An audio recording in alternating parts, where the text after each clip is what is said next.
Aku bersorak-sorai di dalam Tuhan, beria-ria di dalam Allah yang menyelamatkan aku.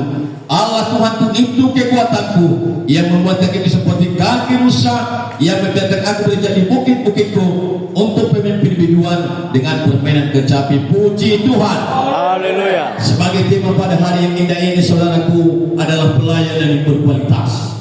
Amin. Kenapa saya katakan yang sedemikian? Kalau kita renungkan kisah Habakuk ini adalah sebagai doanya kepada Tuhan atas kelalaian, atas kekecewaan orang Israel terhadap Tuhan itu sendiri. Kenapa? Karena mereka di dalam penjajahan, karena mereka diangkut di dalam pembuangan, maka secara jasmania mereka mengharapkan Tuhan melepaskan mereka dari sini. Tetapi apa yang terjadi, saudaraku? Tuhan membiarkan mereka untuk mencoba, untuk menguji keimanan mereka. Tetapi di dalam satu hal, di dalam satu sisi, orang Israel timbul di dalam hati mereka kecewaan.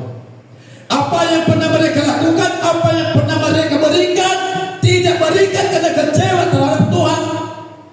Sama halnya juga pada zaman-zaman sekarang ini, zaman-zaman yang terakhir sekarang ini, banyak sekali penyesat, saudaraku, untuk tidak melakukan firman Tuhan. Ada satu contoh saya kutip di dalam media sosial itu, mengatakan begini, itu pendeta-pendeta karismatik itu semua itu adalah pengecut, itu adalah sebagai perongrong kantung jemaat. Mereka merongrong kantung jemaat, mereka mengambil kolektif. Selalu saya komentari, saudaraku, ada 3 hal. Yang pertama saya katakan, jangan pernah engkau sakit hati karena engkau tidak dipercayai oleh jemaat, karena engkau tidak dipercayai oleh Tuhan untuk menerima apa bagian daripada Tuhan. Itu yang pertama. Dan yang kedua, harus engkau coba bahwa kamu tidak juga memberi apa yang bagian Tuhan. Dan yang ketiga saya katakan di situ, di dalam komentar itu yang kamu terima tiap bulan 5 juta, 6 juta itu, apakah itu dari pemerintah ataukah dari jemaat? Sampai sekarang, saudaraku, tidak dibalas. Nah, saudaraku yang aku di dalam nama Tuhan, kita orang-orang aliran karismatik memang banyak suatu goncangan untuk kita mundur untuk mengambil pekerjaan Tuhan, seperti halnya orang Israel pada saat ini. Apa yang mereka biasa lakukan, mereka tidak akan memberi. Maka Habakuk ini berdoa kepada Tuhan, Tuhan, walaupun mereka tidak memberi, walaupun mereka tidak menyelam saya, walaupun mereka tidak memberikan persembahan kasih, namun aku tak melayani Tuhan. Amin. Amin. Yang kedua, saudaraku yang khusus dalam nama Tuhan, orang percaya atau hamba-hamba Tuhan mengambil keputusan tanpa terpengaruh. Karena pada zaman sekarang banyak-banyak orang terpengaruh karena jodoh. Banyak anak-anak orang Kristen yang menjadi ke seberang sana karena jodoh, dan juga sebaliknya. Karena ada pangkat, karena ada situasi dan kondisi, mereka tinggal di dalam kondisi, dalam lingkungan itu, maka mereka terpengaruh. Seperti siapapun di sini, saudaraku yang di dalam nama Tuhan, walaupun dia di dalam pembuangan, dia tidak terpengaruh sama sekali untuk mengikuti orang-orang yang di sekeliling.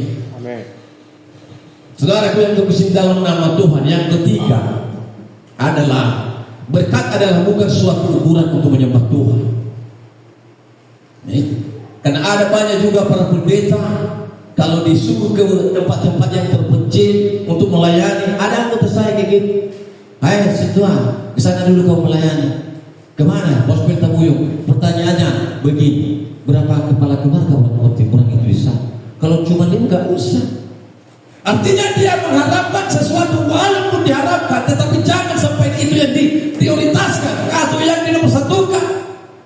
Karena berkat itu adalah bukan suatu ukuran untuk melayani Tuhan. Sama dengan Habakuk yang di sini. Apa katanya saudaraku? Sekalipun pun Allah tidak berbunga, pun aku tidak berbuah, namun aku bersorak-sorai di dalam nama Tuhan. Memang kalau saya pikir-pikir, kita gembala-gembala pendeta karismatik sangat miris, saudara. Sangat miris. Kenapa saya bilang sedemikian? Tidak ada yang harus diharapkan. Kalau di pendeta Lutheran itu 1 bulan itu 5 juta, 6 juta, udah lumayan. Kalau kita 30 hari 1 bulan, itu kita harapkan itu 30 hari pasti itu 1 bulan. Nah, saudaraku mengaku di dalam nama Tuhan yang terakhir di sini sebagai menyemangati kita di sini adalah, namun aku bersorak-sorai di dalam Tuhan, berdia-dia di dalam Allah yang menyelamatkan aku. Allah Tuhanku itulah kekuatan.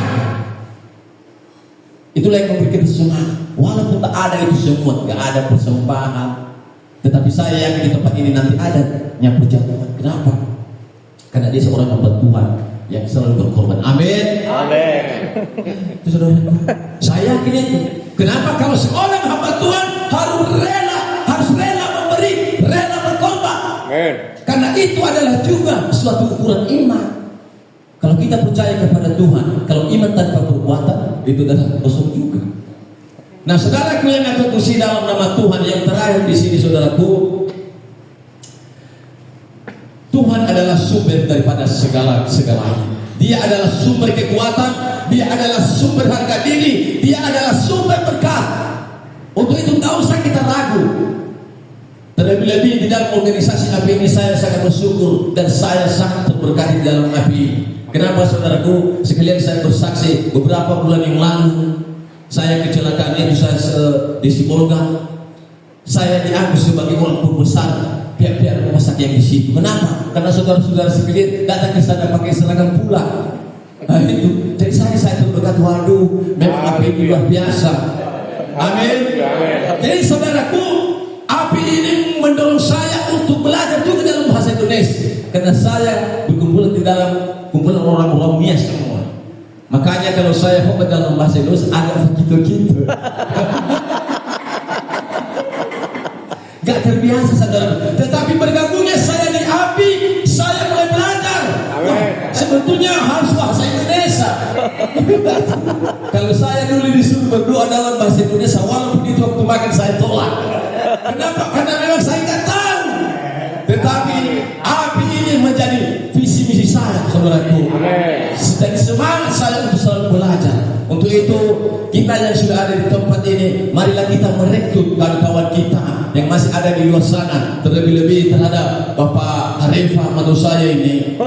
Mohon kami dari Bapak Pendeta ya, supaya kita bisa menjadi satu di dalam Tuhan. Karena kenapa, saudaraku? Waktu yang sesingkat-singkatnya itu, maka kita mempergunakan yang sesingkat-singkatnya itu untuk menjumlahkan nama Tuhan. Tidak usah kita disibuk di dalam keperluan kita sehari-hari. Tetapi marilah kita menyibukkan diri untuk melayani Tuhan di dalam kehidupan kita. Kenapa?